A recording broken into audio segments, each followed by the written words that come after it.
l'engagement de l'Église dans le respect de la dignité du travailleur et de ses droits, et quel que soit son travail.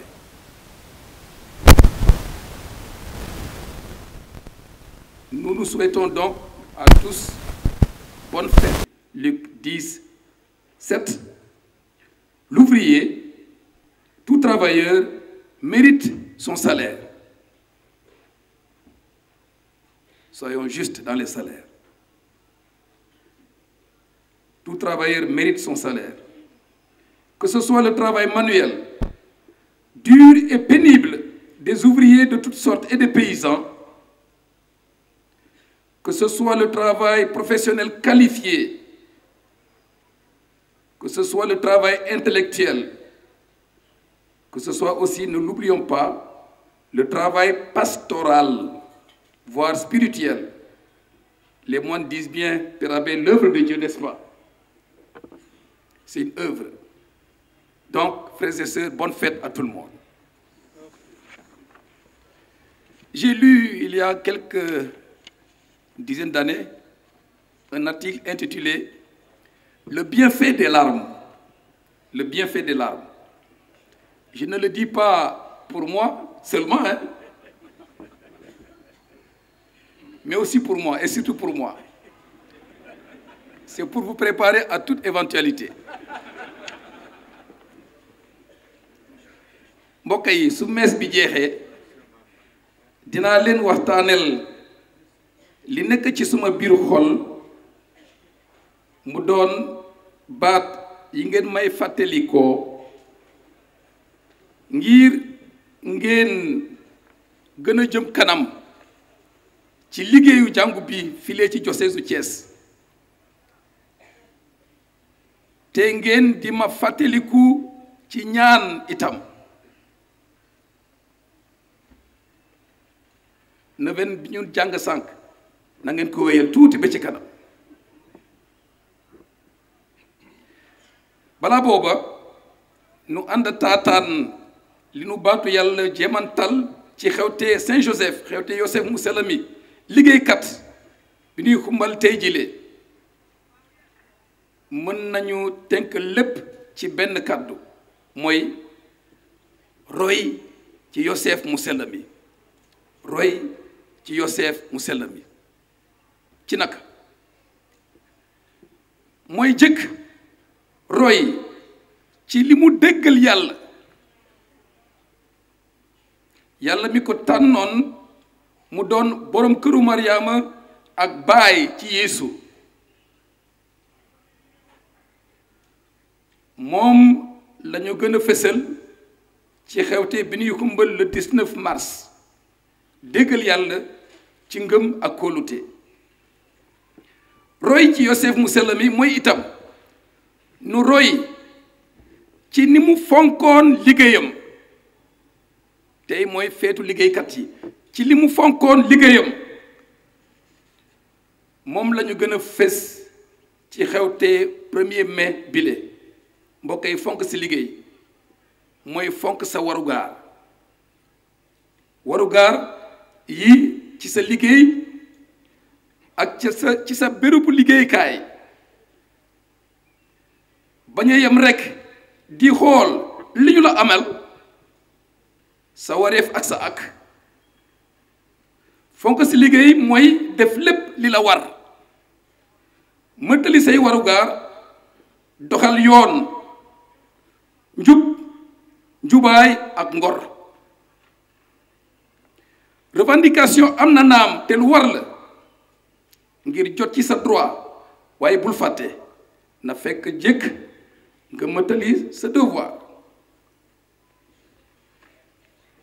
Aujourd'hui, frères et sœurs, l'Église nous demande de valoriser le travail, de protéger les travailleurs et leurs droits, de bien traiter ceux et celles qui sont à notre service, d'être juste dans les salaires, surtout dans les petits salaires, comme celui des travailleurs domestiques qui font beaucoup de boulot, des heures et des heures. En revanche, à tous les travailleurs, et travailleuses, l'Église demande de respecter le travail,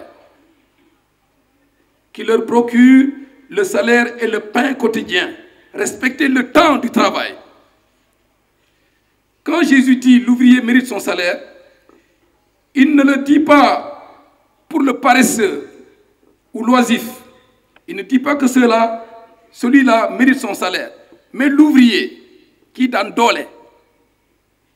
Il faut donc être juste, honnête et loyal dans son travail, surtout pour autrui, envers notre entreprise, envers notre employeur, envers notre État. Mënoo liggéeyal nit ki xaar payoor bu jaar yoon te di ko yàkkal bañ a liggéey na mu waree tappale nga wéy disparaître de son bureau, être au téléphone tout le temps au lieu de s'occuper de ce qu'on doit faire. Loolu mbokk yi jaaduwul du yoon. Kon nañu fonk suñu liggéey. C'est valable pour nous aussi, pasteurs, prêtres, religieux et religieuses. Ensuite, en cette fête, l'Église nous enseigne le véritable sens du travail, sa valeur spirituelle. J'en retiens ceci. On travaille en définitive pour plaire à Dieu. C'est ce que Saint Paul écrit aux Colossiens dans la lecture. Quel que soit votre travail, faites-le de bon cœur, dit-il, comme pour le Seigneur et non pour plaire à des hommes. Cela signifie, frères et sœurs, nous l'avons dit dans la prière, la loi du travail. Le travail est un ordre du Créateur. L'homme doit travailler. Cela signifie que le travail est un chemin par lequel l'homme parvient à Dieu. Donc, c'est une vocation. L'homme, dès l'origine,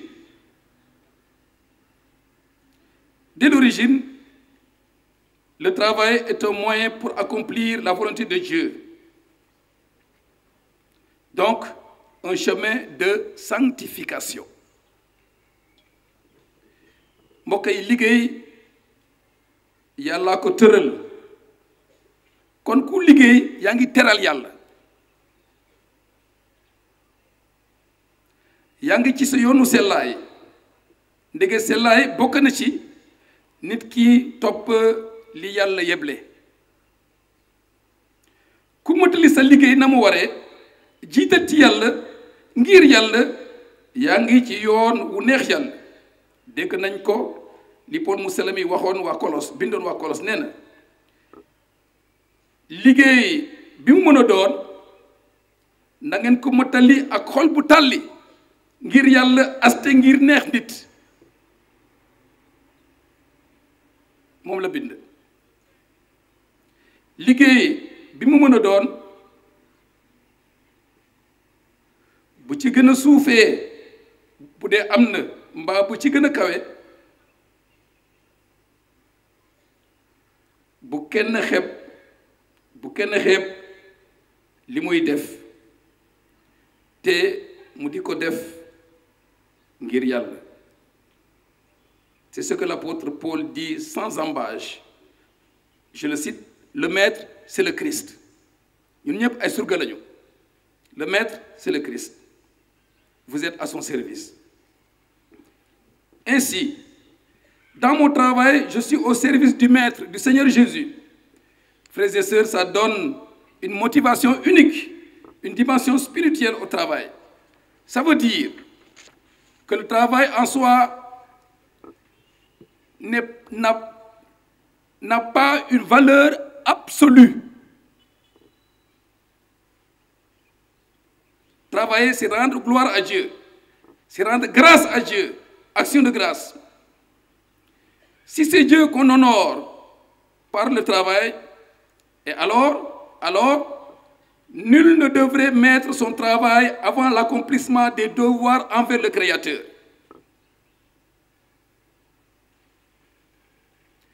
C'est le sens du repos dominical. qui est d'abord consacré à Dieu.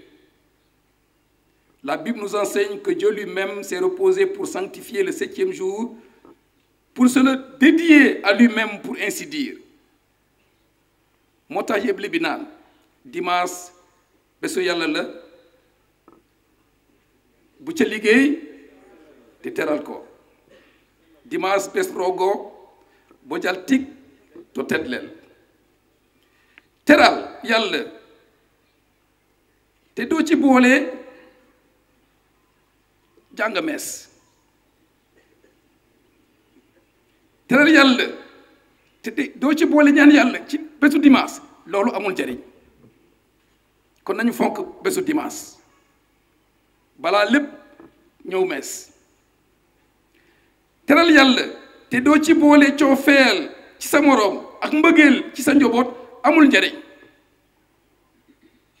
dimanche teral yàlla dox coofeel ak mbokk won sa njaboot mbëggeel taxawu mbégte ak teranga loolu nag mbokk yi nañ ci bàyyi xel bokkul ak boo dimanche yu bari yi bokkul boo dimanche su dee sa kër ga amul dara lu tax dimanche bi bon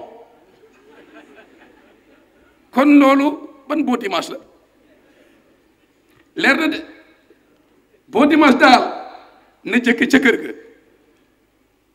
surtout góor ñi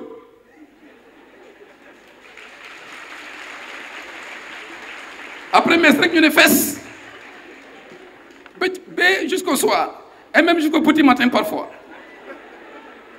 boo dimanche ca kër ga la war a commencer dégg ngeen loolu na ngeen ko jàpp su ma demee